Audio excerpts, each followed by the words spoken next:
Without exception, the reappointments and the appointment are approved. Communications and reports, department heads, Mr. Biddle. Mayor Davis, I just want to bring to the council's attention that I left with you as well as with various other members of the Planning Commission, the Housing and Public Art Committee, as well as to city department heads, some resources regarding ethics laws, and there was a little cover memo, and there's information that was provided in your inbox. So I just wanted to alert you to that, and so you can use that for your own purposes. Thank you. Thank you. Any other department heads? Charlie.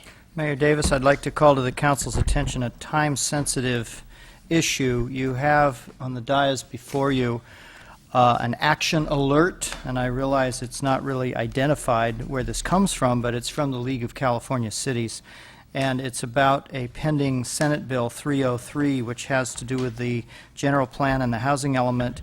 The reason why this is somewhat urgent is that there is a hearing in Sacramento on March 27th, which is prior to your next city council meeting. The League is urging cities to oppose this legislation.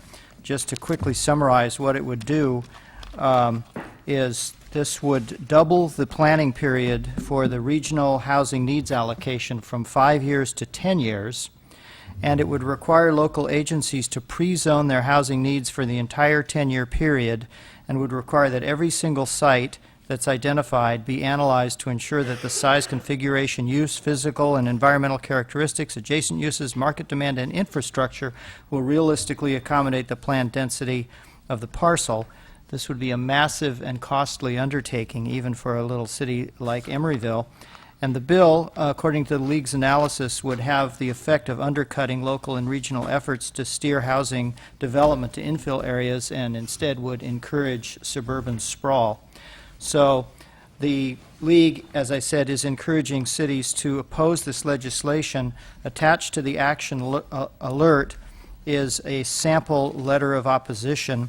With the council's concurrence, I'm proposing to draft a letter for the mayor's signature opposing this legislation to send off before March 27th. Could we make it in Mr. the Biddle, form do of... we need an urgency item on this? Well, if there's any objections for doing so, we were just going to go ahead as more of an information item. All right. I don't object to doing so, but I think it'd be better if we did an urgency resolution, and that you could write rather than a letter from the mayor. I think a resolution has a little more effect than a letter from the Well, mayor. the problem is we have to do that right now because it needs to Well- be there by March 27th.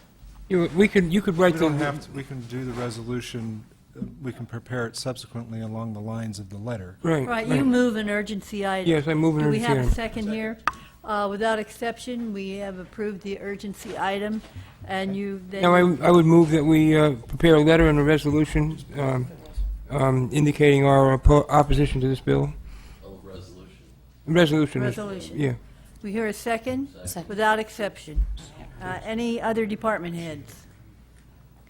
Any council members? Yeah, I have one. Ken?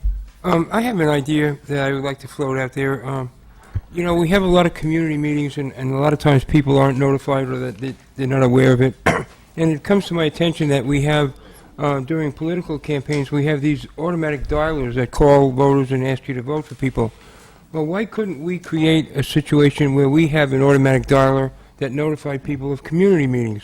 So if you signed up for this list, the staff would just prepare an automatic dial-up message, and it would automatically call everybody that's on the list and make them aware of a meeting. It couldn't cost that much to do it, and it would certainly improve community involvement at meetings. So I would like to suggest that we get one of these dialers. It could even be used in an emergency if we had to notify a lot of people of anything. So I would see a real benefit in in order to get the phone call, you'd have to sign up for the list, and your name would just be factored and put into the computer, and then you'd automatically receive a call for each meeting. Why don't we bounce that to the staff committee that's working on communication Oh, that's good, methods, that's part of that, and have them yeah. take a look at that? I think it's got some merit. I have no idea on the cost on those things. So You know, should the find only out. thing I would say is, despite the fact that we might not want it to be otherwise, I think most people might construe that as becoming a public nuisance. They don't have to sign up for the call then. You'd have to sign Oh, up you'd to have get to the... sign up for, oh, Yeah. I think it's a good idea. Got it. Any other council members?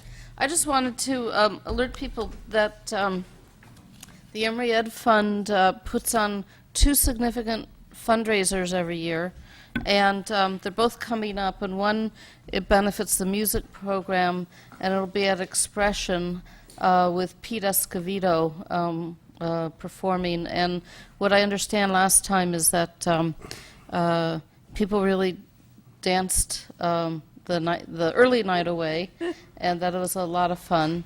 I don't know, do you remember the date for that? I don't remember the date, but it's a Wednesday night from 6 to 8 in April.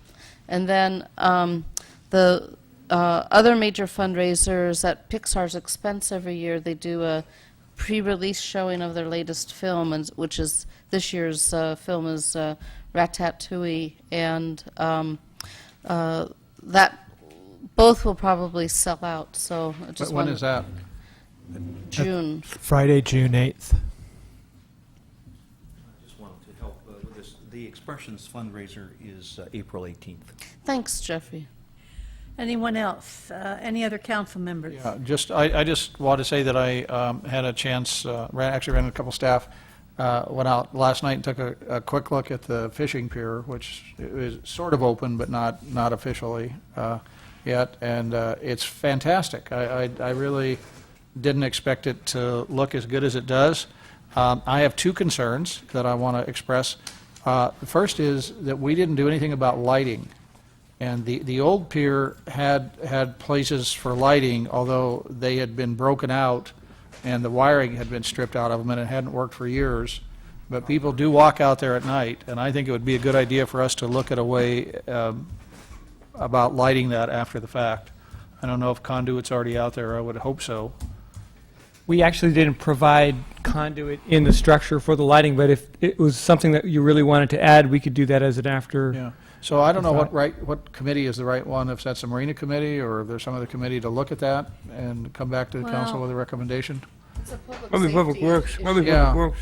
I think it's, and I'm just kind of coming to that whole feeling even on the Marina Park and these other parks, in theory, they close at dusk, but people are out there, and it seems to me that we ought to just recognize that and light these places in ways that aren't obtrusive to the neighborhoods agree. that surround them, but try to make them safer than they are. So, I don't know, maybe that's a public safety issue.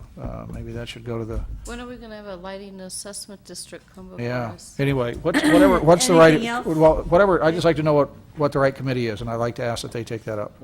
I think the Marina Committee would be the Okay. appropriate one. We don't so- meet, though, very often, so, Yeah, but we've got a couple of items now that we Okay. could call a meeting for. It's All right. just on an as-needed basis. Okay. so. And then the second part of that, which is the obvious problem, is, a very nice leaning rail has been created at an angle, and unfortunately, the pigeons seem to really like it a lot as a place to do their business, and it's been there such a little time period, and it's already badly fouled. I'd like to know what we're planning on doing in terms of ongoing maintenance to keep that not that way. Well, we hadn't anticipated the pigeons being as big a problem as they are. They didn't seem to be as big a problem with the previous railings, but we weren't really looking at them as close. They weren't as new. So, it's probably going to be one of those things where we're going to need to go out there and scrub it down once in a while.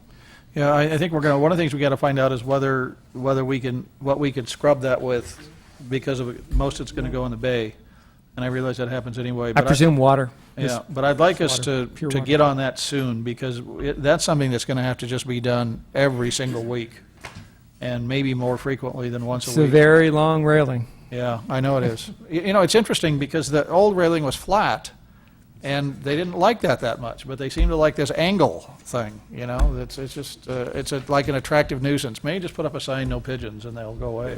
Yeah, Oh, right. yeah, right. Anyway, can we get some feedback as to what we're going to do and how frequently we're going to do it? You bet, we can Because look it's just into too nice of a new amenity to just look like it does.